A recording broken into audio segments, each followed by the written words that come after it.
Y'all not going to believe this. I'm going to tell you what happened with a job that I had when I was real young. I was in my 20s and I moved to England with a work visa to work for a company.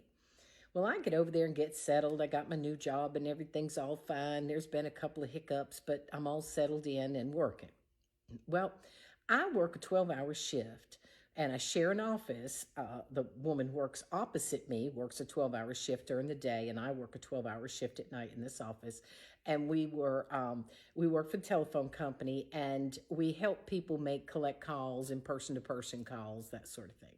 So the phone, the phones sit there and you got your little, we had a computer. It was very dinosaur compared to today's world. But anyway, and there was all these little documents and forms you had to fill out, these paper documents you had to fill out with each call so they got billed correctly. So I go to work each day and I get there and I have to spend about 35 or 40 minutes a day running around the building collecting blank documents because the office that I'm in, that I share with this woman who's been with this company about, I don't know, she invented the damn telephone for all I know. She just been there, years and years and years. And so I didn't challenge her about this, but all the desk drawers and the filing cabinets, everything was locked where all the blank documents were. And it had been that way. The first week or so I was there, the drawers were unlocked. But after that, all the drawers got locked. And I was not about to approach this woman. I already knew she wasn't crazy about an American working there to start with. So I just go about my business. I go into work and I spend about a half hour, 45 minutes every day, run through the building, collecting all these documents, these blank ones, so that I have enough documents to work throughout the night. And I have them all stacked up. Well, at the end of my shift in the morning, I would take all my papers and the ones I needed to turn in, I'd turn them in to the next office. And then I would take all my blank ones and fold and crisscross them, stack them nice and neat. And I'd put them in a little pile over on in the corner of the room. And I'd go in the next day, and sure enough, the stack was gone, and I had to run around the building for 35 or 40 minutes every day collecting blank documents.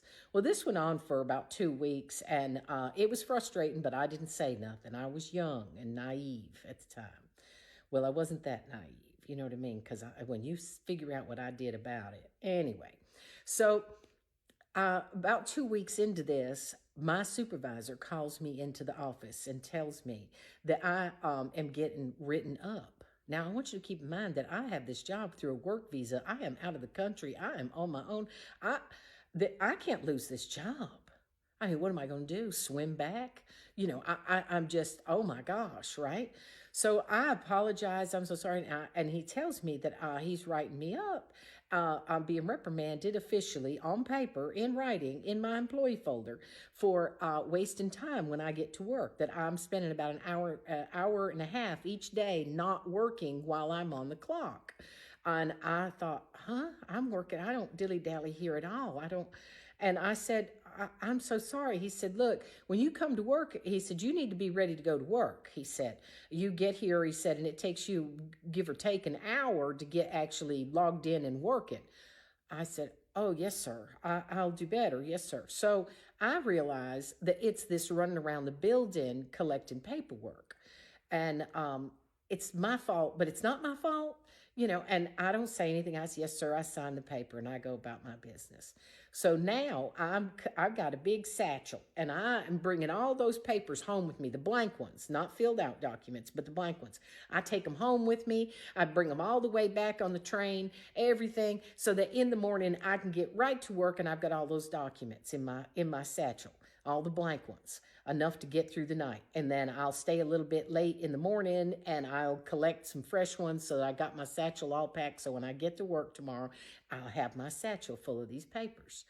And, well, let me tell you, I'll tell you the rest of it in a minute. I'll go to part 2.